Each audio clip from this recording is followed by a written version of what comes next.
والله يا دكتور حضرتك النهارده بتتكلم في موضوع هو نفس مواصفات زوجي. شفت بقى؟ هو طول عمره كده عنف ها. معايا، عنف مع اه. ابنائي. يعني مش عايزه اقول لحضرتك مصاريف، يعني بهدله كده يعني. تصرفات مش لايقه يعني. من انا الاول. اه من من الاول. 22 سنه.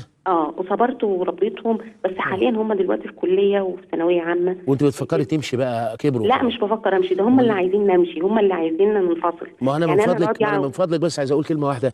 ما هم عايزين من كتر دقك انت على دماغهم، هم بقى ابتدوا يقولوا راي والله يا ماما تسيبيه. لا ابدا العيال بتيجي والله. عامله كده، وبالذات لما يلبسوا بيجامات بقى بالليل ويكربسوا رجليهم كده في الكنبه مم. ويزقوا في البتاع. لا يا ماما والله بجد يا ريت كده، لا لا احنا والله مش مش راضيينك كده يا ماما. الموضوع خالص، مش كده. البنات كده هيبقوا قلات الدين وقلات الادب، وما ينفعش يدخلوا في حكم بين ابوهم وامهم الا حكم الاصلاح.